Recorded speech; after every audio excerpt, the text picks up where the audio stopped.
英語聞き流し10分間、名作リスニング。英語テキストと MP3 ダウンロード、その他の物語は、ホームページよりご利用いただけます。88thpp.com 88thpp.com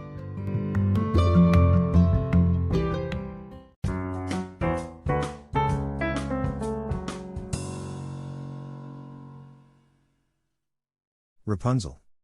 There were once a man and a woman who had long in vain wished for a child.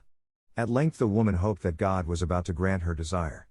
These people had a little window at the back of their house from which a splendid garden could be seen, which was full of the most beautiful flowers and herbs. It was, however, surrounded by a high wall, and no one dared to go into it because it belonged to an enchantress, who had great power and was dreaded by all the world. One day the woman was standing by this window and looking down into the garden, when she saw a bed which was planted with the most beautiful rampion, Rapunzel, and it looked so fresh and green that she longed for it. She quite pined away, and began to look pale and miserable. Then her husband was alarmed, and asked, "What ails you, dear wife?"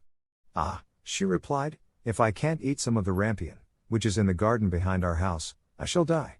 The man, who loved her, thought, "Sooner than let your wife die, bring her some of the rampion yourself, let it cost what it will." At twilight, he clambered down over the wall into the garden of the enchantress, hastily clutched a handful of rampion, and took it to his wife. She at once made herself a salad of it, and ate it greedily. It tasted so good to her, so very good, that the next day she longed for it 3 times as much as before. If he was to have any rest, her husband must once more descend into the garden. In the gloom of evening therefore, he let himself down again, but when he had clambered down the wall he was terribly afraid, for he saw the enchantress standing before him.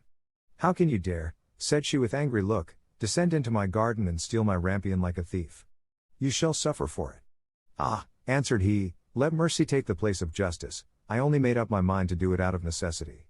My wife saw your rampion from the window, and felt such a longing for it that she would have died if she had not got some to eat."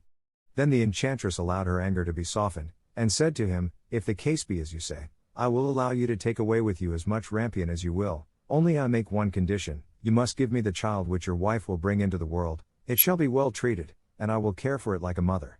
The man in his terror consented to everything, and when the woman was brought to bed, the enchantress appeared at once, gave the child the name of Rapunzel, and took it away with her. Rapunzel grew into the most beautiful child under the sun. When she was 12 years old, the enchantress shut her into a tower, which lay in a forest, and had neither stairs nor door, but quite at the top was a little window. When the enchantress wanted to go in, she placed herself beneath it and cried, "Rapunzel, Rapunzel, let down your hair to me."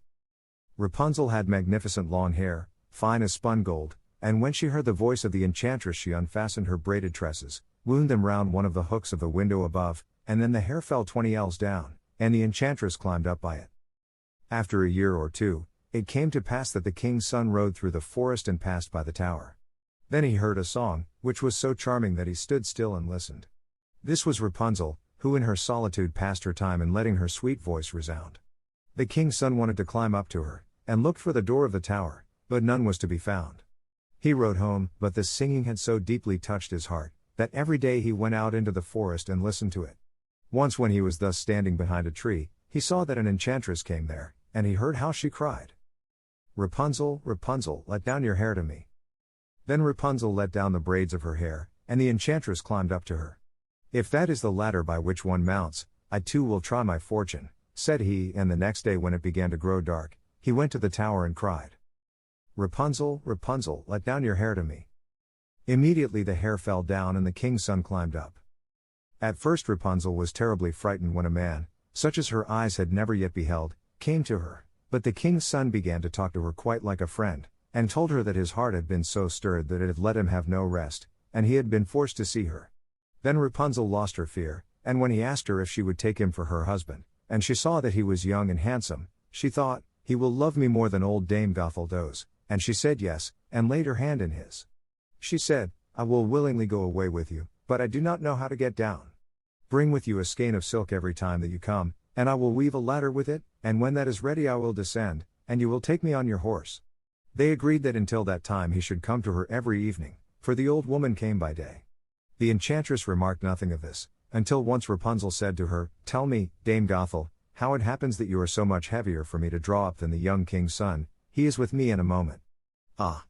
You wicked child, cried the enchantress. What do I hear you say? I thought I had separated you from all the world, and yet you have deceived me. In her anger she clutched Rapunzel's beautiful tresses, wrapped them twice round her left hand, seized a pair of scissors with the right, and snip, snap, they were cut off, and the lovely braids lay on the ground. And she was so pitiless that she took poor Rapunzel into a desert where she had to live in great grief and misery.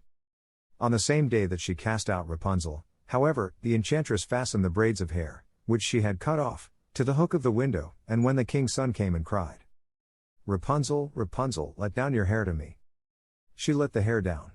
The king's son ascended, but instead of finding his dearest Rapunzel, he found the enchantress, who gazed at him with wicked and venomous looks. Aha! She cried mockingly, you would fetch your dearest, but the beautiful bird sits no longer singing in the nest, the cat has got it, and will scratch out your eyes as well. Rapunzel is lost to you, you will never see her again. The king's son was beside himself with pain, and in his despair he leapt down from the tower. He escaped with his life, but the thorns into which he fell pierced his eyes. Then he wandered quite blind about the forest, ate nothing but roots and berries, and did naught but lament and weep over the loss of his dearest wife. Thus he roamed about in misery for some years, and at length came to the desert where Rapunzel, with the twins to which she had given birth, a boy and a girl, lived in wretchedness. He heard a voice, and it seemed so familiar to him that he went towards it, and when he approached, Rapunzel knew him and fell on his neck and wept. 2 of her tears wetted his eyes and they grew clear again, and he could see with them as before. He led her to his kingdom where he was joyfully received, and they lived for a long time afterwards, happy and contented.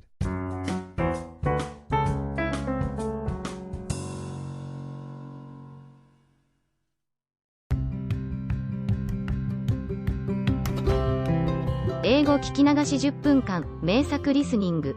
英語テキストと MP3 ダウンロード、その他の物語は、ホームページよりご利用いただけます。88thpp.com 88thpp.com